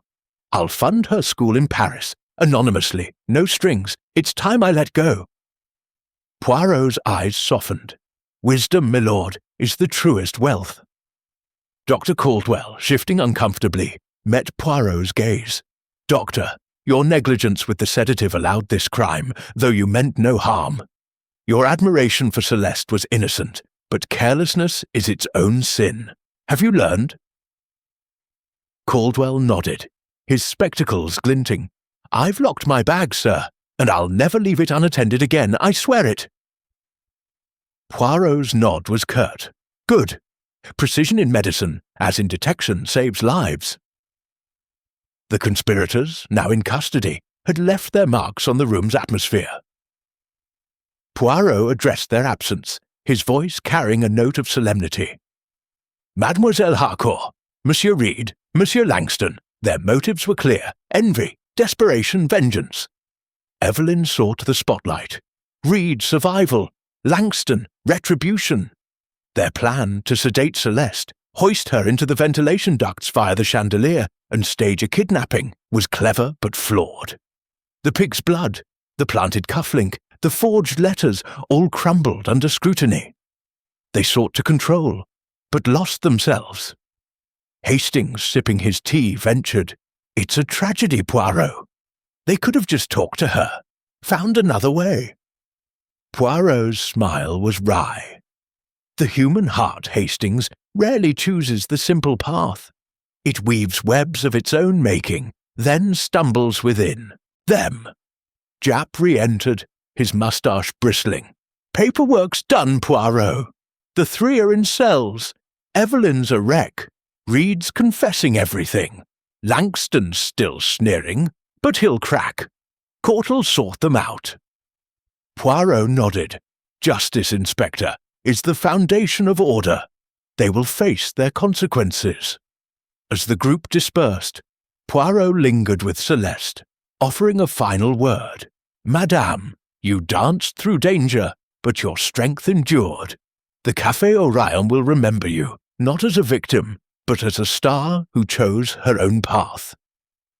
Celeste's eyes brimmed with tears. "Thank you, Monsieur Poirot. You've given me more than freedom. You've given me clarity." The cafe's staff began to clean, sweeping away the traces of the night's chaos. Clara, the waitress, approached Poirot shyly. "Sir, I heard you talking about the ducts.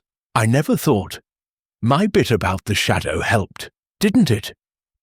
Poirot's smile was warm. "Mademoiselle Clara, your observation was a spark in the dark. Never doubt the power of a single truth."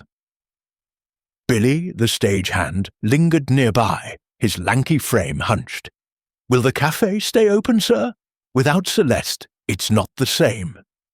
Poirot considered this. "The stage, it lives through those who tread it. New stars will rise, Monsieur Billy. Ensure the lights are ready."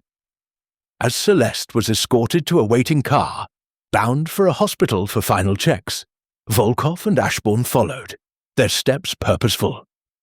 Caldwell left quietly, his lesson hard-learned. The Café Orion, though scarred, would reopen, its mirrors reflecting new stories. Poirot and Hastings stepped into the street, the fog now a faint mist, London awakening around them. Hastings, pulling his coat tight, grinned. "A tidy end, Poirot. Celeste free, the villains caught, and the café saved. What's next? A holiday?" Poirot's eyes twinkled. "A holiday, Hastings? No. The world spins, and mysteries follow. But for now, a tisane at Whitehaven Mansions to restore the order of the mind." They hailed a cab, the city's pulse quickening around them. Poirot gazed at the passing streets, his thoughts already drifting to the next puzzle. The vanishing ballerina had been found, her captors brought to justice, but the human heart, with its endless desires, would always weave new enigmas. And Hercule Poirot, with his grey cells and unyielding logic, would be ready. The cab rolled on, carrying them into the heart of London, where the fog lifted, revealing a city of secrets waiting to be uncovered. Chapter 9. The Stage Reborn, 2,000 Words. The Café Orion, bathed in the soft glow of a late October afternoon, was slowly reclaiming its elegance. The mirrors, polished to a crystalline sheen, reflected the gentle bustle of staff preparing for a reopening, their movements a quiet choreography of renewal. The stage, once the scene of an impossible crime, stood ready for new performances, its oak surface gleaming under fresh wax. The chandelier, its tool-tangled crystals cleaned, sparkled like a constellation brought to earth. Hercule Poirot, his impeccable suit a testament to his unyielding order, stood at the edge of the salon, his green eyes tracing the room's transformation. The case of the vanishing ballerina had been solved, but its echoes demanded one final reflection. A moment to weave the human stories into a lasting resolution. Captain Arthur Hastings, ever the enthusiastic companion, leaned against a velvet-draped table, sipping a fresh cup of tea provided by Clara, the waitress whose sharp eyes had aided Poirot's deductions. "It's remarkable, Poirot," Hastings said, his voice bright with admiration. "The cafe's coming back to life, as if Celeste's vanishing never happened. But what about her and the others? Life doesn't just stop after a case like this, does it?" Poirot's moustache curved in a thoughtful smile. "Non, mon ami. The crime is solved, but the heart continues its dance, sometimes joyful, sometimes sorrowful. Let us see how the players fare." The salon, though quieter than during the height of the investigation, held a small gathering of those touched by the mystery. Madame Celeste Dubois, now fully recovered, sat near a window overlooking Mayfair's bustling streets. Her raven hair was pinned loosely, her face radiant with a newfound calm. She wore a simple dress of dove-grey silk, a far cry from her glittering tutu, signalling her shift from performer to dreamer. Lord Reginald Ashbourne stood nearby, his patrician demeanour softened by humility. Madame Irina Volkov, her silver-streaked hair catching the light, conversed quietly with a young dancer, her role as mentor reborn. Dr. Simon Caldwell, his medical bag securely locked, lingered at the bar, nursing a glass of water as if to atone for his negligence. Inspector Japp, his paperwork finally tamed, poked his head in, his moustache twitching with impatience. "Poirot, you're still here. The case is closed. Let's not tempt fate with another mystery." Poirot chuckled softly. "Patience, Inspector. I, Hercule Poirot, seek only to ensure the stage is set for what comes next. A mystery resolved must leave lessons, not chaos." He turned to the group, his voice warm and deliberate, carrying the weight of a narrator closing a chapter. "Mesdames et messieurs, the vanishing ballerina revealed the fragility of ambition and the strength of truth. Let us reflect on what follows, for each of you has a role in this new act." He approached Celeste first, his tone gentle but probing. "Madame Dubois, your ordeal was a crucible, yet you emerged stronger. You spoke of Paris, of teaching rather than dancing. Have you found your path?" Celeste's stormy eyes sparkled with resolve. "Monsieur Poirot, your clarity saved me, not just from the ducts, but from a life I no longer wanted. I leave for Paris next week to open a small studio with Irina. I'll teach young dancers to find their own wings, not chase mine." She glanced at Volkov, a smile sealing their renewed bond. Poirot nodded approvingly. "To give is to live, madame. Your legacy will endure." Volkov, stepping closer, spoke with a warmth that belied her former iciness. "Celeste has offered me a partnership, Monsieur Poirot. In Paris we'll blend our techniques, my discipline, her grace. The past is forgiven, the future is ours to choreograph." Poirot's eyes twinkled. "A duet of reconciliation, a rare and beautiful thing. You honour the art you both love." Lord Ashbourne, his diamond cufflink glinting, cleared his throat. "Monsieur Poirot, I've learned much from this debacle. My love for Celeste was selfish, blind to her wishes. I've arranged an anonymous grant for her studio, no expectations attached. The Café Orion will continue, but with new talent, new stories." He paused, his voice softer. "I'm retiring to my estate, to find purpose beyond patronage." Poirot bowed slightly.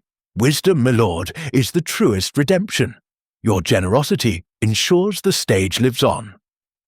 Dr. Caldwell, his spectacles polished to clarity, approached hesitantly. "Monsieur Poirot, my carelessness haunts me. That's sedative. I've instituted stricter protocols at my practice. No more unlocked bags, no more oversights. Poirot's gaze was stern but kind. A lesson hard learned, Doctor, is a lesson well kept. Serve your patients with the precision you now vow. The absence of the conspirators, Evelyn Harcourt, Thomas Reed and Victor Langston, cast a shadow over the room, their fates sealed in the cells of Scotland Yard. Poirot addressed their legacy, his voice carrying a note of solemnity. The guilty sought to control what they could not possess: fame, security, respect. Mademoiselle Harcourt's envy drove her to drug Celeste. Monsieur Reed's debts pushed him to hoist her into hiding. Monsieur Langston's wounded pride forged letters and planted clues. Their plan, to stage a kidnapping, to force Celeste's return, was undone by their own flaws. The pig's blood, the cufflink, the chandelier's tulle, all betrayed them to the grey cells. Hastings, setting down his tea, shook his head. What a waste, Poirot! They had talent, position, opportunity. Why throw it away? Poirot's smile was wistful. The heart, Hastings, is a restless thing. It seeks shortcuts to its desires, blind to the cost. Their punishment is not just the law, but the loss of what they coveted. Japp, re-entering with a clipboard, grunted. They're facing trial next month. Kidnapping, conspiracy, the lot. Evelyn's remorseful, spilling everything. Reed's a broken man. Langston's still defiant, but the evidence is ironclad. You've outdone yourself, Poirot. Poirot waved a hand modestly. The truth, Inspector, requires only order and method. The rest follows. Clara, the waitress, approached timidly, her apron smoothed from nervous habit. Monsieur Poirot, the café's reopening tomorrow. We've got a new dancer, a young girl, not Celeste, but promising. Will you come? Poirot's eyes softened. Mademoiselle Clara, your sharp eyes aided justice. I shall return, if only for a tisane, and to see the stage reborn. Clara blushed, retreating with a smile. Billy, the stagehand, lingered nearby, his lanky frame less hunched. The platform's fixed, sir, and the chandelier's secure. No more tricks, I promise. Poirot nodded. Good, Monsieur Billy. A stage is only as strong as those who guard it. Keep it true. As the group dispersed, Celeste lingered, offering Poirot a small embroidered handkerchief, a dancer's token edged with swan motifs. For you, monsieur, as thanks. You saw what we could not. Poirot accepted it with a bow. Madame, it is the duty of the grey cells to see clearly. May your new stage bring joy. The café's doors opened to the afternoon bustle of Mayfair, the fog of prior days replaced by a crisp clarity. Celeste, Volkov, and Ashbourne left together, their steps purposeful, bound for Paris and new beginnings. Caldwell followed, his resolve renewed. The staff continued their preparations, the Café Orion poised to reclaim its place as London's jewel. Poirot and Hastings stepped into the street, the city's pulse quickening around them. Hastings, adjusting his hat, grinned. A fine ending, Poirot. Celeste is free, the café's saved, and justice done. Care for a pint to celebrate? Poirot's moustache twitched. A pint, Hastings? Non. A tisane at Whitehaven Mansions to restore the soul. But yes, it is a fine ending, until the next mystery calls. They hailed a cab, the city unfolding before them like a stage awaiting its next act.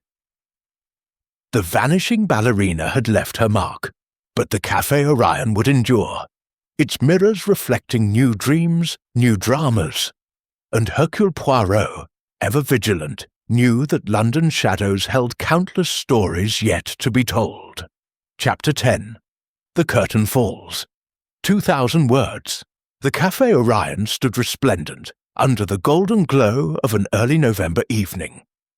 Its frosted glass doors thrown open to welcome a crowd eager for its grand reopening. The mirrors, polished to mirror the stars, reflected a sea of elegant faces, London's elite, their silks and furs rustling with anticipation. The stage, once the heart of an impossible mystery, gleamed with fresh varnish, its revolving platform ready to spin new tales. The chandelier, cleansed of its incriminating tool, sparkled like a captured constellation, casting prisms across the room. Hercule Poirot, his impeccable suit a study in precision, stood at the edge of the salon, his green eyes alight with quiet satisfaction. The case of the Vanishing Ballerina had concluded, but its final act demanded a moment of closure. A reflection on the human spirit and the stage it treads. Captain Arthur Hastings, ever the buoyant companion, stood beside him, a glass of champagne in hand, courtesy of the café's revived staff. "What a night, Poirot!" he exclaimed, his eyes sweeping the bustling room. "The Orion's back, brighter than ever, and not a whiff of mystery in sight. You've outdone yourself this time." Poirot's moustache curved in a modest smile. "Mon ami, the mystery is solved, but the heart of the Café Orion beats on. Tonight, we celebrate not just resolution, but renewal. Let us see how the players take their bows." The salon buzzed with life, a stark contrast to the tension-filled nights of the investigation. The absence of Madame Celeste Dubois, now in Paris, was felt, yet her legacy lingered in the air, a whisper of grace that inspired the evening's new star. A young dancer, Miss Sophie Laurent, stood in the wings, her lithe frame draped in a pale blue tutu, her eyes bright with nervous excitement. She was no Celeste, but her promise had drawn the crowd, eager for fresh talent. The staff, Clara the waitress, Billy the stagehand, and others moved with newfound confidence, their roles in the café's survival a quiet badge of pride. Poirot's gaze settled on the familiar figures woven into the mystery's fabric, now gathered for the reopening. Lord Reginald Ashbourne, his patrician air softened by humility, stood near the stage, conversing with a group of patrons about the café's future. Madame Irina Volkov, her silver hair gleaming under the chandeliers, was absent, already en route to Paris to join Celeste's new venture. Dr. Simon Caldwell, his medical bag securely locked, mingled cautiously, his demeanour tempered by lessons learned. Inspector Japp, off duty for once, leaned against the bar, his moustache twitching as he sipped a rare glass of wine. "Poirot, you've got the devil's luck," he called out. "This place is thriving, and I'm not filling out forms for once." Poirot chuckled, adjusting his tie. "Luck, Inspector? Non. It is order and method that restore harmony. But I confess, the wine is a fine touch." He turned to the gathered crowd, his voice warm and deliberate, carrying the cadence of a storyteller closing a saga.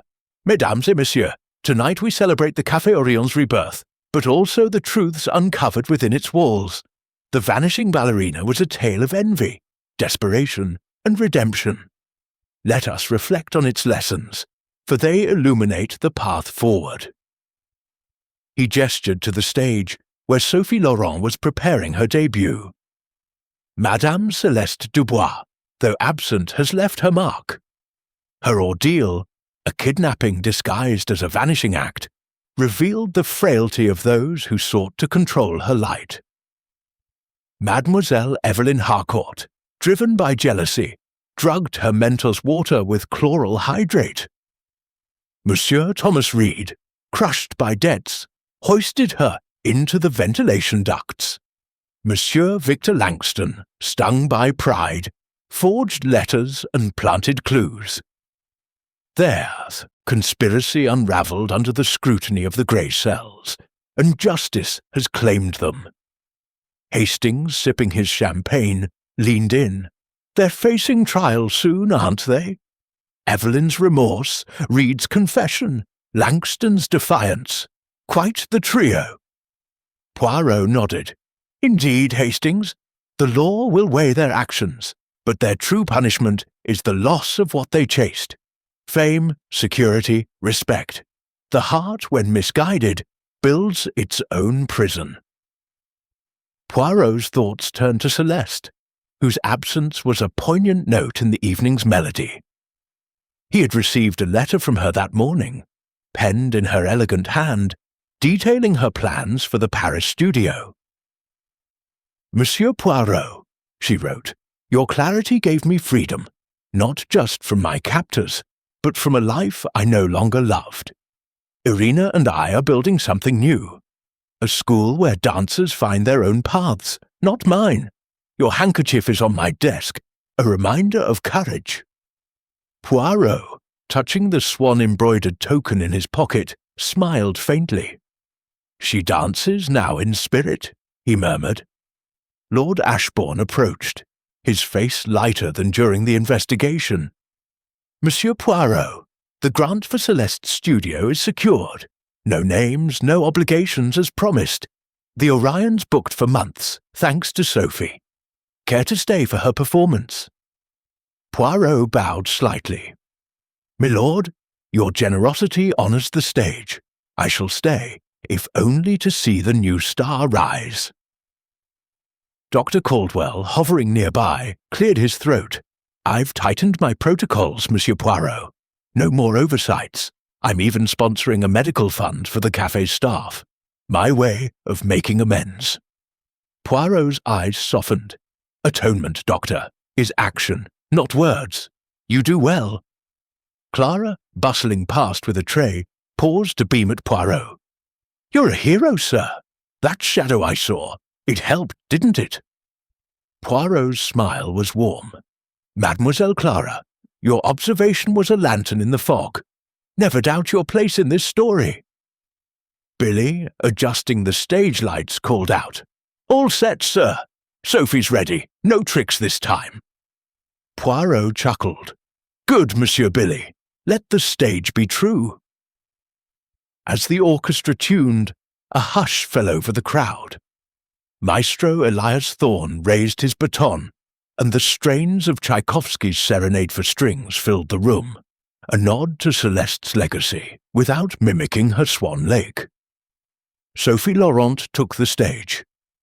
Her movements fluid, yet distinct, her blue tutu catching the light like a summer sky. The audience leaned forward, captivated, as she spun through arabesques and jetés, her youth and passion a fresh chapter for the Orion. Poirot watched, his mind drifting to the lessons of the case. The heart, Hastings, he said softly. It seeks what it cannot hold. Fame, love, control.